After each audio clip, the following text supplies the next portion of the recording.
Starting tomorrow, I'm no longer just a shipping clerk. I'm chairman of the board. And it's all because of Freaking.com.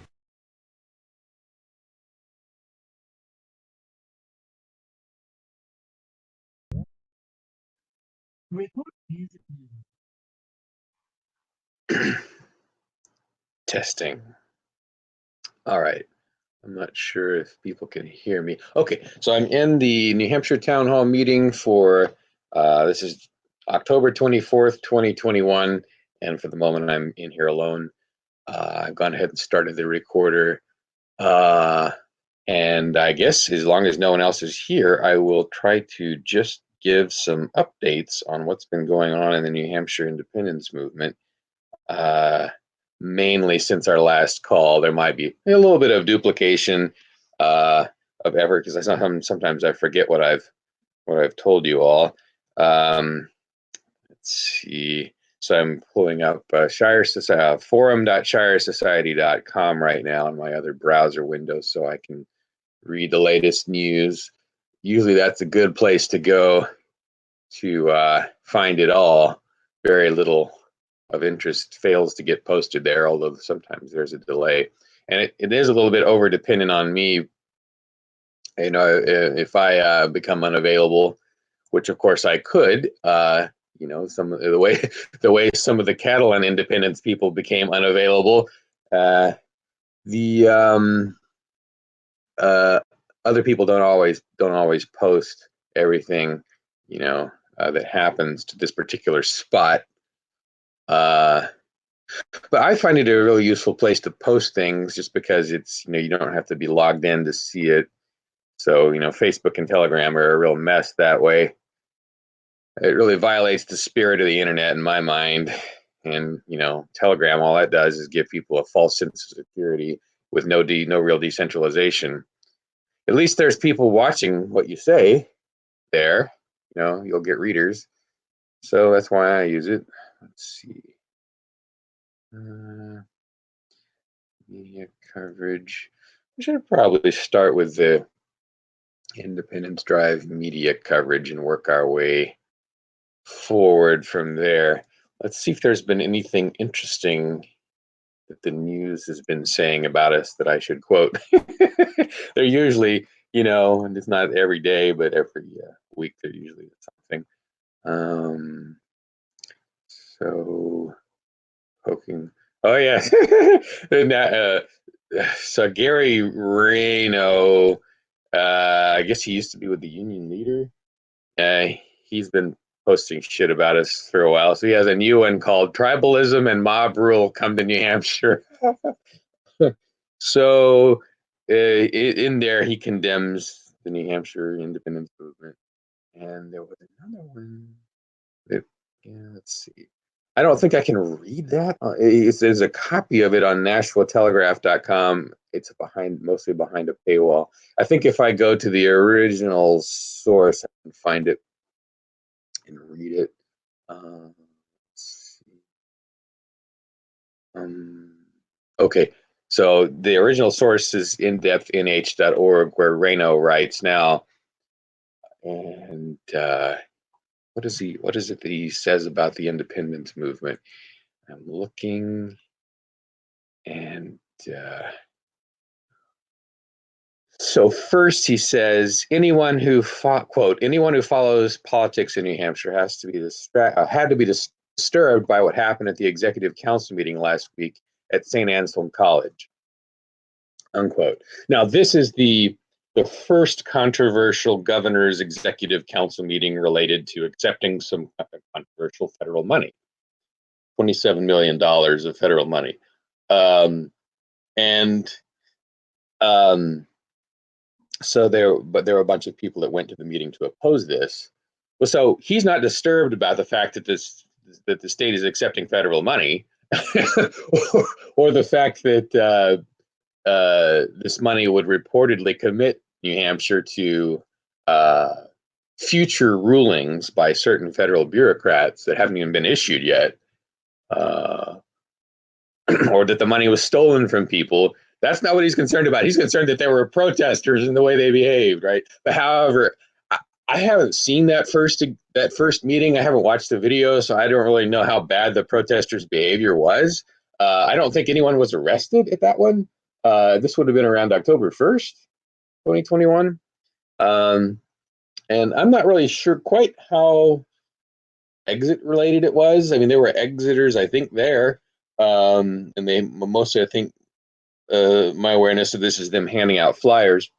But there was another meeting a week or two later. Oh, the other thing he doesn't see is he. Okay, let's see if he's talking about this. There was another issue with the fact that I guess they were not. There may not have been sufficient notice for the meeting. I'm not sure he mentions that or not. Let's see. Executive council meeting tried to placate. It was a significant. I'm having trouble determining whether he brought up the fact that the meeting apparently was not announced sufficiently far in advance. There was insufficient notice apparently given for the meeting. At least that was an accusation. And I heard that from several different quarters. Maybe, I shouldn't accuse him of not being upset about that because I can't verify that he didn't mention that. But it doesn't seem, again, it's amazing what people will get upset about, right? They won't get upset about the federal government stealing their money and doing something terrible with it, or at least something questionable. But they'll get really angry if you show up and maybe speak out during a meeting, like open and close your mouth at the wrong time. Where is your decorum? Anyway, he does address the independence thing more closely here. Let's see. Okay, so he says, quote, the COVID-19 pandemic and government actions to stop its spread have been the target of groups, some that even propose the state secede from the union, unquote.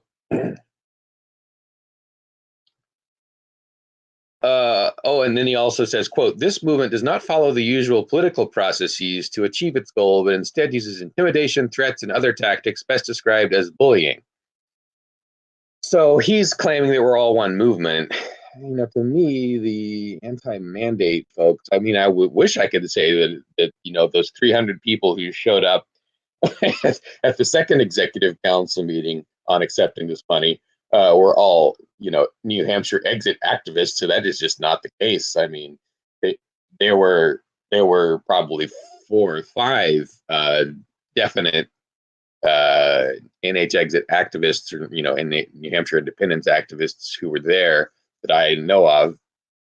And again, they were mostly handing out flyers. Let's see.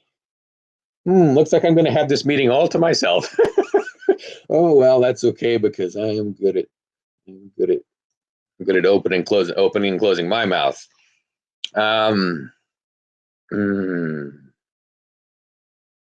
Oh, so he also says what they want to achieve is minority rule because the vast majority of the state's citizens do not agree with him, unquote. So, well, we don't know because we haven't had the referendum that he apparently wants to keep us from being able to have, keeping you from being able to vote. Because that's really ultimately all the amendment is saying we should be able to vote on it, put it on the ballot. He's not going to talk about that part, the part that he's against democracy on this issue. If it's an issue he doesn't think people should be able to vote on, let's see, where the extent of federal control should reach. How far in this direction in the Northeast the federal hand should be able to grab. That is something that's sort of every voter's business. So why doesn't he think we should be able to vote on that? Let's see. Yeah. So yeah, I mean, I'm reminded of this quote by Frederick Douglass. I wrote it down here because I thought it was worth bringing up repeatedly as we discuss these matters. I'm pulling it up now on my machine. Frederick Douglass. know that I wrote it down. Talk among yourselves. I'm looking. I know it's here somewhere. Okay, here it is. Quote: If there is no struggle, there is no progress. Those who profess to favor freedom yet deprecate agitation are men who want crops without plowing up the ground. They want rain without thunder and lightning. They want the ocean without the awful roar of its many waters. This struggle may be a moral one or it may be a physical one. It may be both moral and physical, but it must be a struggle. Power concedes nothing without a demand. It never did and it never will. Find out just what any people will quietly submit to, and you have found out the exact measure of injustice and wrong which will be imposed upon them. And these will continue till they are resisted either with words or blows, or with both. The limits of tyrants are prescribed by the endurance of those whom they oppress. Unquote.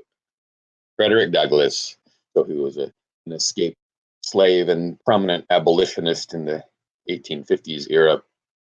Now, in both cases, right, there was no, well, so there's a claim of threats. I'd like to see the video of that. Maybe someone said something threatening to a government worker. But I watched the second meeting pretty thoroughly on the video and so forth. And they made 9 arrests at that second one. All the violence came from the authorities. There was no violence by anti-vaccine mandate protesters. And that's kind of what they were there for, is to oppose this federal COVID funding in New Hampshire. But I like to say, we could call them anti-vaccine mandate if we want to. But that's, the media was calling them anti-vax, which is, I'm sure that 90% of them would contest that. I don't think I've ever actually met a human who is anti-vaccine. The mandate is what they're against. But I could take that further and say that just because you were there and you were opposed to what was going on, you wouldn't even have to be anti-vaccine mandate. You might just be anti-federal funding of vaccine mandates, right? You might be in favor of state mandates. You could be in favor of business mandates, which to some extent I am. I think they certainly shouldn't be stopped. A business shouldn't be stopped from making its own mandates as to who gets vaccinated within its employee ranks and who within people that enter the buildings that the company owns. So I don't even think I'm anti-vaccine mandate, really. Certainly, I'm against the legislation in Texas, or at least I would be if I lived there.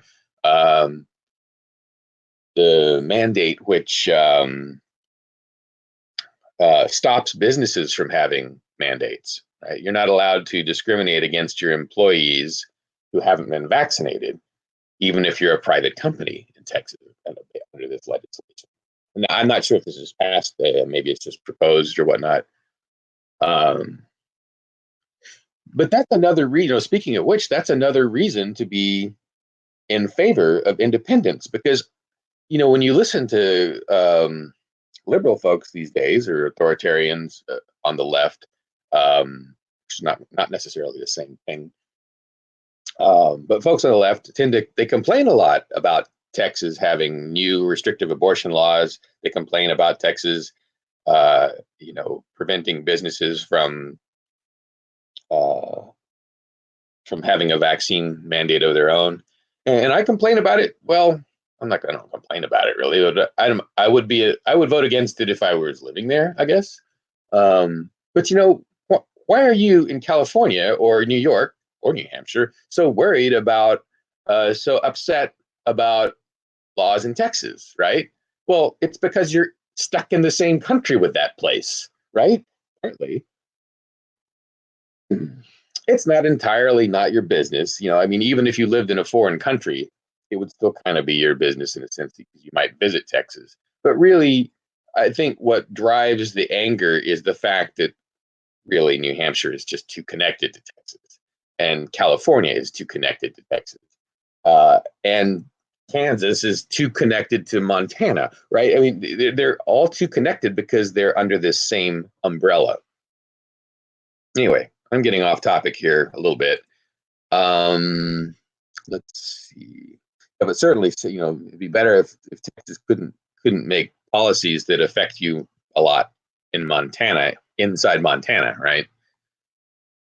And it's the federal government that enables them to do that. Okay, let's see what else. Other media coverage. I should go going a little bit backwards in time. So that was the second article that guy wrote condemning us, basically just dismissing us. Not our idea. I mean, there's nothing in there that I could find where he talked about independence being a bad, how it would be bad. It's just like it's assumed that it would be bad. Let's see. Now here's some criticism of us that comes from a more ballsy source who at least has the guts to to take on the idea of independence.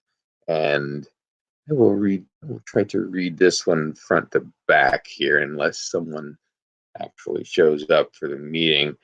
Oh, by the way, it would be really helpful if someone could set up a IFTT for this meeting so that it gets posted automatically places. I don't know. IFTT stands for if this, then that. Okay, so let's see. This is a letter to the editor that appeared in Seacoast Online on October 18th. Quote, proposal for NH to secede from the USA. To the editor, 9 New Hampshire legislators have submitted a resolution. Firewall, alert, intruder alert. I'm being blocked from seeing this. It's not precisely a firewall. It was more like blackout pop-up. Okay, anyway. Have submitted a resolution, CACR 2022-2243, for our state to peaceably declare independence from the United States and proceed as a sovereign nation, i.e., secede from the Union. They don't seem to have given much thought to what the consequences of such action would be were it ever to happen. This secession proposal comes from members of the Free State Project, a group of anti-government zealots from around the nation who have been moving to New Hampshire for the past 2 decades with the stated goal of taking over state government and creating a libertarian utopia. They selected New Hampshire as their target because of our small population and our narrow political balance, making it possible for them to have a significant effect on legislative actions. According to Free State Project Watch, freestateprojectwatch.org, there are more than 40 Free Staters in the New Hampshire legislature today elected as Republicans. Some suggest the number, including sympathizers, may be as high as 100. The primary goal of Free Staters is to reduce the role of the federal government as espoused by the American Legislative Exchange Council, ALEC. ALEC says the framers intended for states to cede only a minuscule amount of power to a national government, and that over time, the amassing of federal power has led to overregulation and redundant bureaucracy. Even international relations should be in the hands of state legislatures, Alex says, as they are stakeholders in many of the most important national and international issues of the day. While it is true that in crafting our federal system, the founders stressed that power derives from the people and governmental functions should be carried out at the lowest level practicable, over time, developments in commerce and technology have made it increasingly necessary to regulate matters at national or even international level. To reflect nostalgically on simpler days of the 18th century before automobiles, airplanes, and computers is not a sound basis for running our country today. Secessionists are by definition not patriots, and with their growing representation in our state and local government, Free Staters pose a palpable risk.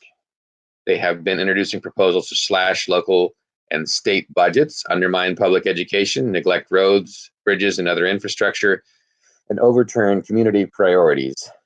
For more, see the website granitestateprogress.org.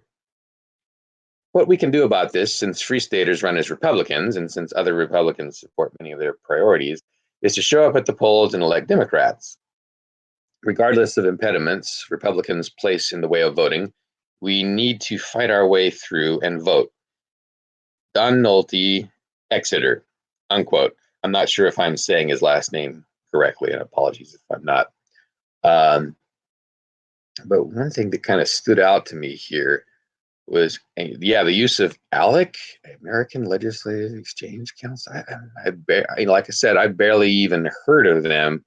I'm not aware of them sort of driving the Free State agenda or whatnot, or being a model for the Free State. But it sounds like, when he's quoting them, they do have a point, these ALEC people.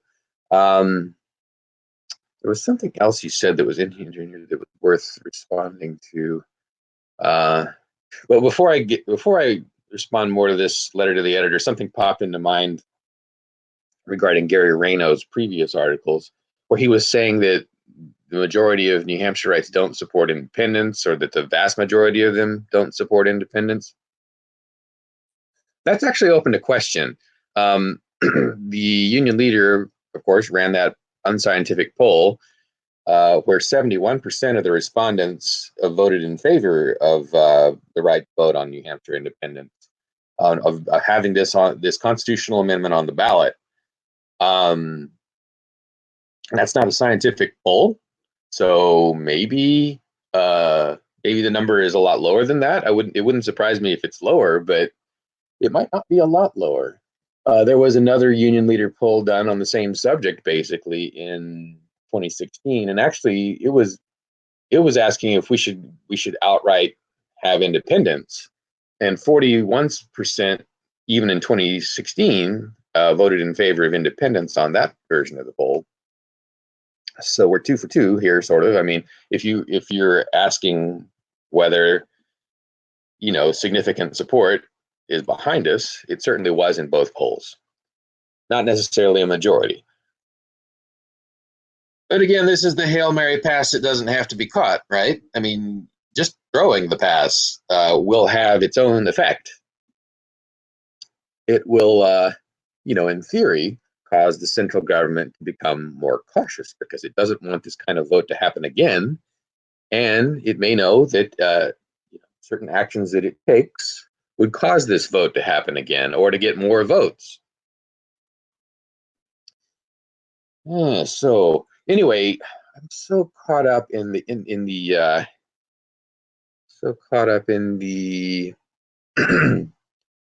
the news coverage of us here that I probably should just go ahead and jump straight to telling you some news that I know myself that's happened to us, or things that we have done. Despite the fact that the Exeter presence was fairly small at this big executive council meeting, there was an Exeter arrested at the second meeting in mid-October. A New Hampshire exit activist, although she's not very active in that issue directly, but she is on the NHexit Telegram group, and it does engage with us and is in favor of New Hampshire independence. So, and she is an activist, so it's fair to call her an exit and New Hampshire exit activist. Her name is Therese Grinnell, and she was arrested at the second executive council meeting. It would have been in Concord. They held it at a police building, inside a police building. Significantly. And 9 people were arrested. She was charged with disorderly conduct. She apparently wasn't arrested for anything she had done at the meeting. It must have been for something she had done before, because she was just sitting there at the meeting. They came and arrested her while she was sitting there. So she was in jail for about an hour. There's a claim that she was either forced into or tricked into paying $40 in bail money. But I don't know if she'll get that back or how that works. but I don't think you're supposed to have to pay the $40 anymore in New Hampshire because of new legislation. Seems like I think she was reporting that 6 of the 9 were probably arrested for something they had done before, and then there were 3 of the 9 who were arrested. And again, from looking at the video, this is fairly obvious. When people start getting arrested in front of you and it seems unjust, you're supposed to speak up, right? You're supposed to get video. You're not necessarily supposed to throw something at the cop, but you're not supposed to be just silent, right? We're all told that, aren't we, from birth, by our parents, that you see something, you say something like that. Anyway, so apparently it seems like 3 of the people were arrested for speaking out against the arrest. That's the impression that I got. And one lady had the common sense to make sure that she didn't go softly. She just let them drag her, and she complained, vociferously about being arrested. So that I think that's good. I don't think it's good to walk where they tell you to walk at full speed when you're being arrested. You want to at least go slowly. If you go at all. I think it was successful when Pete Eyre chose not to walk out of Keene District Court when they arrested him there around 2008. He let them drag him out in the snow at 2-degree temperatures. And Sam Dodson did the same thing. And it results in many more people learning about your grievances, because the video winds up being dramatic and you probably going to get hurt.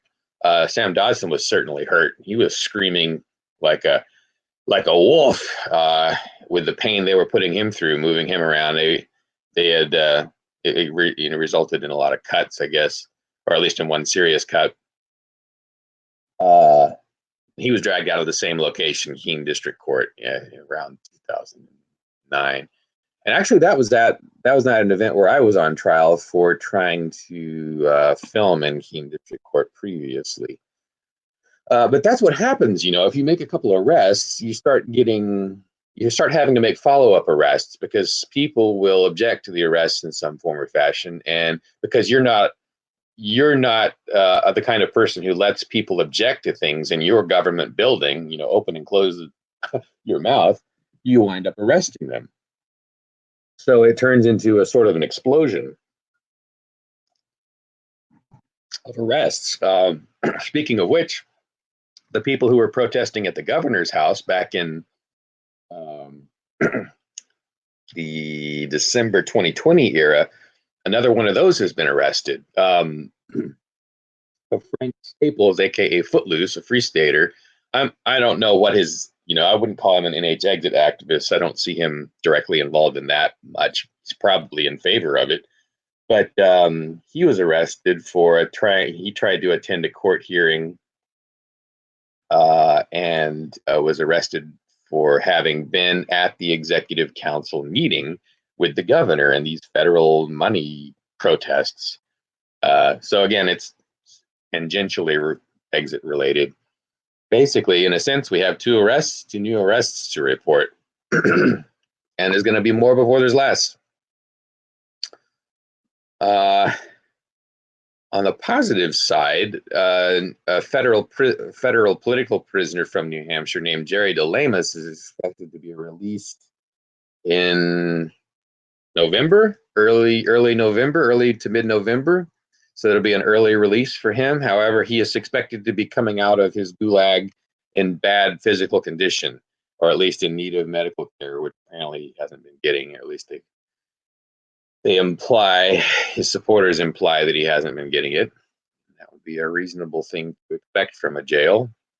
No, not reasonable. It would be a believable thing to expect from a New Hampshire, or not from New Hampshire, but from an American prison. He was arrested for his involvement in either the Malheur wildlife standoff or the Bundy Ranch standoff. I'm not sure which. He was out there in the 2015 era. They SWAT teamed his house later on in Rochester and charged him with conspiracy and extortion. But where's the video, right? Like, where's the proof?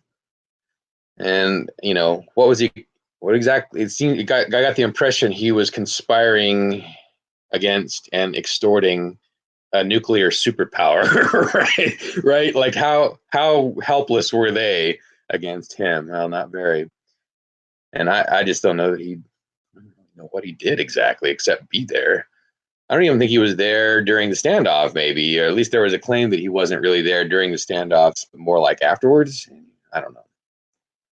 What I do know is that he was given extra years in jail or prison because he tried to change his plea. Oh, that sounds like a war crime, trying to change your plea. All right. Let's try to summarize quickly now.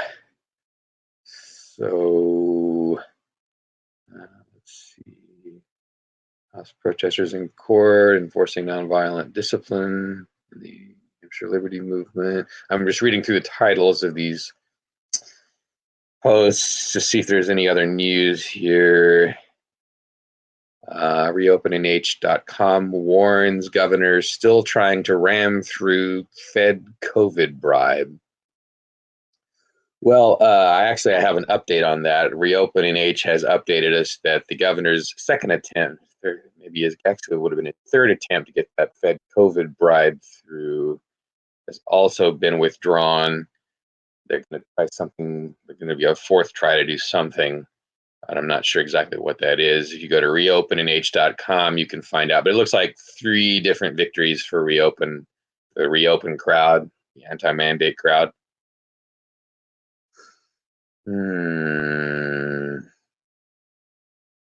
COVID bribe. Let's see. Only state to. Oh, there is also a petition up now on change.org for the New Hampshire 9. These are the people who were arrested in the executive council meeting over that federal money mid-October. Unfortunately, this petition is difficult to find if you go to change.org. I've posted it to forum.shiresociety.com, but you have to go to this thread called NH only state to reject and scroll down. Man, that's sorry to give you such a difficult mission there. I guess if you rewind the video, you can get the instructions on how to find that change.org. There was also a fundraiser for the New Hampshire 9, which had raised $15,000 for their legal defense within the first 5 days. I do not remember where that was posted. But again, forum.chiresociety.com has a lot of different details. If you're not already looking at it, it would be a useful place to gather information. And I think all of the people arrested, all 9 of them, I got the impression were arrested for disorderly conduct charges. This is what I was charged with when I tried to film in Keene District Court in 2009. I believe it came with a maximum $250 fine. But I also believe it is a misdemeanor that can give you up to a year in jail. In my case, they gave me 6 days for basically for refusing to pay the $250 fine.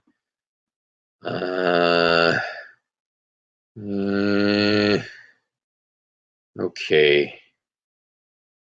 Okay, I'm not seeing any additional news except this debate. There's a debate. Okay, there will be a debate on New Hampshire independence at the Lower Mill Room B10, 3 Front Street, Rollinsford, NH.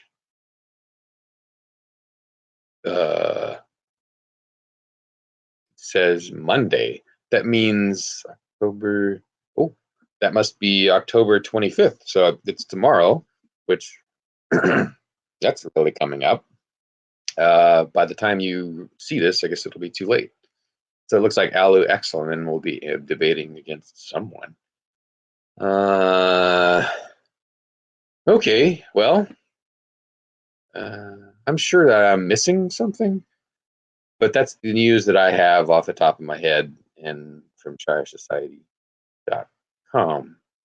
I guess I should probably reiterate, as long as I got you here, that there is another grievance related to New Hampshire independence, and another thing that helped spawn uh, this this independence drive, and that is the attack on um, library by the federal government. You may not have heard near as much about this as the attack on the Crypto Six, but the feds sent their they're shaking down New Hampshire's YouTube alternative. New Hampshire has this thing called Library, which is a library.com, LBRY.com, which is a decentralized alternative to YouTube. And based man that's run by a free stater, credible guy. The site works fairly well. It has some problems, but there's other things it does really well. For example, they will pay you to transfer your YouTube channel over there, and they will automate the process for you. They dumped like 1,000 of my videos in there, and paid me to copy my videos. So it helped me and helped them, and they paid me. So library, yeah, the Securities and Exchange Commission came after them, claiming that their token, their cryptocurrency they created is a security, and that for this they must pay like a $2 million fine or something like that. So far, they've refused to pay that, and they're fighting in court. But people will say they complain, well, YouTube can censor people because it's a private company, right? So okay, they can censor people, so you can set up a competing organization where you don't censor people, and we can let the market decide, right? That's in theory how this is supposed to work. However, it doesn't, because they come for the little company, but they let Google do whatever it wants, right? In the old days, something like Google, all this censorship that Google's doing, that would result in calls for antitrust action, because they have essentially a monopoly on uploading videos that people can actually see, in large numbers, or that will get seen in large numbers. And they use that to quell speech, basically. In fact, I've actually never seen a company behave worse than YouTube. I mean, this is on the level of the Bhopal disaster in India, right? The Union Carbide thing. At least that was an accident, right? Um, it did get people killed, but I'm sure that censorship gets people killed too. Anyway, okay, sorry, nothing much else I can mention. The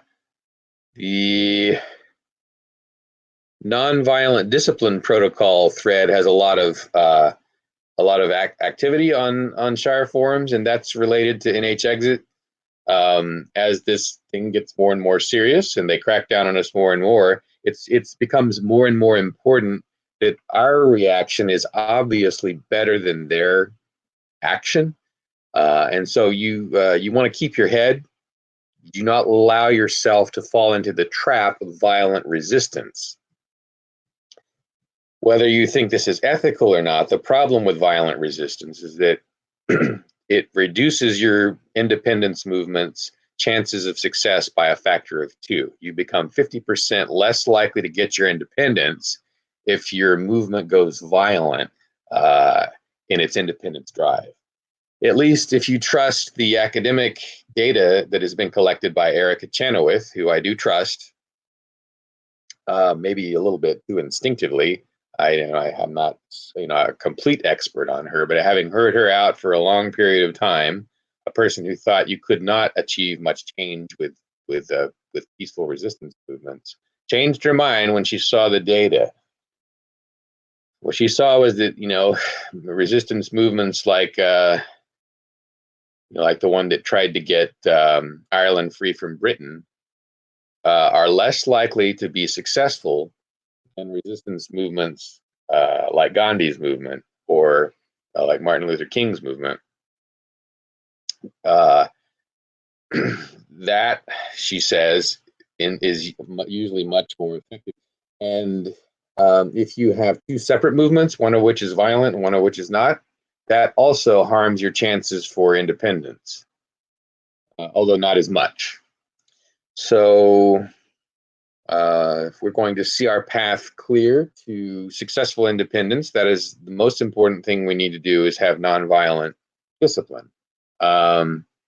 And as you may know, if you follow me at all, then my nonviolent discipline protocol is, of course, not only to make sure I'm not violently resisting government, but also I have a protocol of, I guess, what you might call disassociation with people who continually advocate for that sort of thing. So the thing is, if I hear someone advocate for violence against one or more American governments, I'll send them a warning. And if I catch them doing it again, I basically cut them off. I might not be angry with them. I'm not going to start disliking them necessarily, but no more, like, I'm not going to be sending those people mail in jail. They're not going to get help or support from me. And so far, I've never had to cut anyone off. I've issued about 4 or 5 warnings, and that's always been enough so far. Sooner or later, unfortunately, I will have to part ways with certain people. And of course, other people are following my protocol and their reaction and their relations with others, maybe not as vigorously. But this is not something that just comes from me or Erica Chenoweth, but the idea, I got the idea from Ivan Jorovic, the Serbian activist who had played such a critical role in stopping the Balkan Wars by overthrowing Slobodan Milosevic. He said that you have to have 3 pillars of 3 pillars in your movement. He ran a movement, or was prominent in a movement called Otpor, which, again, stopped the Serbian government and changed its president without firing a shot. He said you have to have nonviolent discipline, you have to have unity, and you have to have one other thing. Let's see what he said here. Unity. Uh-oh. Let's see. Well, there was a third thing you have to have. I forget what it was. Anyway, I thought this was worth drawing attention to. And I can't think of anything else to tell you. So I guess I will stop recording. And looks like I can, in fact, talk for 40 minutes. But I'd rather next time there were people here. All right. Peace out. US out of NH. NH out of US. NHexit.com.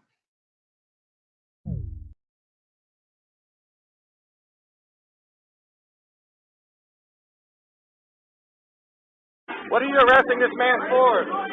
You've seen the dramatic Liberty arrests in Keene, New Hampshire. Now see 111 reasons why you should move there and reinforce these gutsy activists. Keene's advantages are compelling, and the list of reasons to move has just been updated. For details, visit freekeene.com.